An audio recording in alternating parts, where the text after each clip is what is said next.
Hello, I'm James Izimoha. Welcome to Africa News, where we bring you the latest updates from across the African continent. Let's see your headlines. South Africans react to 30% duty imposed by US President Donald Trump. The Democratic Republic of Congo signs a 4-year sponsorship deal with Spanish football club Barcelona. South Sudan says it's open to taking in more deportees if the United States lifts travel sanctions.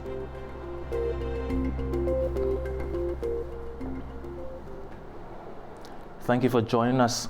The military-led governments of Niger Republic, Mali, and Burkina Faso have announced plans to collectively set up an investment bank. They say it will be used to finance development projects in the countries. Tessie Makande reports from Jos. The decision to establish the bank is part of efforts to reduce dependence on foreign donations and improve local economies. This is according to Serge Balima, advisor to Burkina Faso's leader Ibrahim Traoré. Niger Republic, Mali and Burkina Faso will each contribute about 5% of their tax revenues to this project. The funds will then be used to improve sectors such as mining and solid mineral exploration and energy. The three countries left West Africa's regional bloc ECOWAS earlier this year, citing unfair treatment and interference from the West. They then formed an alliance to jointly improve governance through resource sharing and set up a joint task force to address security concerns in their countries, particularly from Islamic insurgents. They have also severed military ties with France and the United States and have adopted Russia, Iran, and Turkey as new allies. In April, Niger Republic also adopted Hausa as its national language, dropping French, a further break from France. The three countries say they will strive to launch the new regional bank soon, but haven't given a timeline as to when it becomes operational. Kassim Akendi for A News in Jos. The Democratic Republic of Congo has signed a 4-year sponsorship deal with Spanish club Barcelona. It's aimed at promoting sports, culture, and tourism in the Central African country. However, the deal has drawn backlash in the country. Chris Ocharimga has more from Kinshasa. A statement by Spanish football club Barcelona says the deal signed with the Democratic Republic of Congo recognizes the country as its official partner for empowerment in sports and culture. Under the deal, a logo with the slogan DR Congo, the heart of Africa, will be printed on the back of all training kits of Barcelona teams. The DRC will pay the club more than $10 million annually for the next 4 seasons. Some Congolese opposition figures and citizens have described the deal as irresponsible, given the humanitarian crisis caused by the war in eastern DRC and the chronic underfunding of the local league.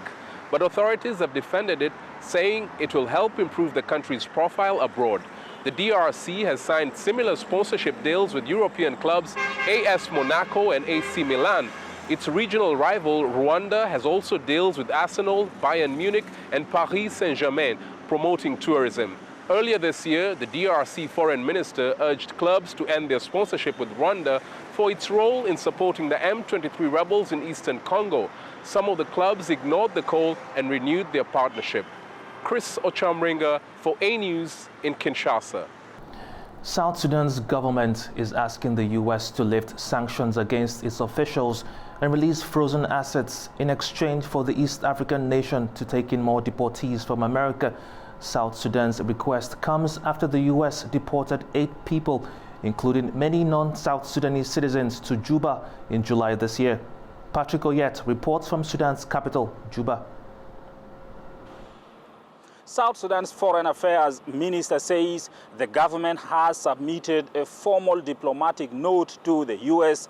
The ministry says the letter has a number of requests for Washington, including reversing visa restrictions imposed on South Sudanese passport holders. The country's envoy to Washington says Juba remains committed to its alliance with the United States, but urged the U.S. to ease restrictions affecting ordinary citizens. In April this year, the U.S. US revoked visas issued to all South Sudanese passport holders because the African nation was refusing to take back deportees. The US accused it of obstructing deportation efforts. The government eventually allowed its nationals back into the country. In July, the US sent 8 deportees to South Sudan. Only one of them was a citizen. The others were listed as citizens of Cuba, Laos, Mexico, Myanmar, and Vietnam. The US is the African country's largest humanitarian donor and has played a central role in supporting peace efforts and post-conflict reconstruction. Patrick Oyet in Juba for A News. South Africans are raising concerns after a new U.S. tariff imposed by President Donald Trump came into effect. The 30% duty, one of the highest in recent years, has sparked fears of job losses and long-term economic fallout. A 30% tariff on South African imports to the United States is drawing sharp reactions across industries. Announced as part of a broader trade crackdown by the Trump administration, the measure targets several developing economies. Analysts say the move could disrupt key sectors like citrus farming and manufacturing. I am concerned about it. So I am from a farming community. My parents are farmers. We know the citrus industry very well. Very concerned for the citrus industry as they do export a lot of products to America. And they do employ a lot of people. So that is a big concern. Obviously, there are plans to supply this year. So what's going to happen with all that product? I also work for an American company. So the impact on me personally is also quite concerning. How is the future looking for my job? I think the South African government, including all countries of the world, whether it could be other North American countries, European countries, are doing what they can in the disruptive strategies of the Trump's administration, which it is not really predictable. It is something that you can get into a meeting and without any research that they do, they could expect anything from you. Really, we are not solely dependent on the US. It is just the fear that the US, it is the big boy in the world economy. So I pretty much believe if the market expansion, exploring new markets as a strategy can be accelerated, something that I believe could have been done over the years. Now we're just on the panic mode because now this tariff sanction, it's something that is just going to happen in a couple of days from now on. Economists warn the long-term effect could weaken investor confidence.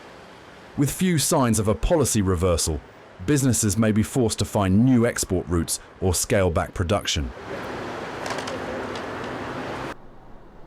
Still in South Africa, a groundbreaking wildlife project is using nuclear science to protect rhinos from poaching. By inserting small amounts of radioactive material into their horns, scientists aim to deter illegal trade and save the endangered species. South African scientists are inserting radioactive isotopes into rhino horns. The method, piloted in July, aims to make horns traceable, undetectable to smugglers and less desirable to poachers. In the first quarter of 2025 alone, South Africa recorded 103 rhino killings despite anti-poaching efforts. Scientists say the radioactive tags are harmless to the rhinos, but could drastically reduce the horn's black market value. We're putting small amounts of radioactive material into the horns of the rhino. By making the horns radioactive, we are making those horns, devaluing those horns in the eyes of the poacher and the end users. No one wants a radioactive horn. Conservationists on the ground say the technology offers hope, especially for orphaned rhinos that lost their mothers to poaching. Obviously, all these rhinos are here because they were orphaned because their mothers were shot. They were poached because of the value of the rhino horn. Now with the Rhizotope project, you can't take that horn anywhere. It is radioactive. You can't take it through any airport, any harbor, any customs office. Sirens go off. It is wonderful. I'm telling you, this could be the holy grail to save the species. The pilot phase has already tagged 20 rhinos. Researchers hope the same nuclear security tools used to detect radioactive threats can now help protect one of Africa's most endangered species. A renowned chimpanzee sanctuary in Sierra Leone has taken an unusual step to protest unchecked deforestation near one of the country's most critical forest reserves. The Takagama Chimpanzee Sanctuary near Freetown closed in late May, protesting forest loss near key water sources. The closure spotlights growing risks to wildlife and residents alike, as satellite data shows Sierra Leone lost 39% of its tree cover since 2000. Activists blame land grabs, and the sanctuary founder says illegal logging has breached protected zones, endangering forest corridors near the vital Takarama Dam. Look at that place where I'm pointing at. If you look on the left-hand side, there's a thick forest, and that has been standing there from the time I moved here, over 30 years. Now this other area, you can actually begin to see the single strands of trees. That shows that they have breached. The green belt is further, and they have already breached, and they've come beyond the green belt. Now they are approaching towards the Takayama Dam. Sierra Leone's information minister says the government understands Takagama's decision and promises coordinated action across agencies. It's a serious problem. It's an existential problem. We regret that the Takagama authorities have taken the step that they have taken to shut down here, but it's one that we understand, and we share the outrage in the invasion by some of our compatriots into those lands in a way that threatens all of us. So what we're going to do is what we, as they said, the president has already instructed, to work together with all the law enforcement agencies that are concerned. This requires collaboration across government, but this also requires, frankly, civic engagement, citizens' awareness, climate awareness about what this is, why it's important, how we must protect the water resources that are there. Takagama remains closed as forest loss climbs. With memories of Freetown's 2017 mudslide still fresh, conservationists hope the sanctuary's protest will force lasting change in land governance. But that's all we have today in Africa News. Thank you for watching. Stay tuned to A News.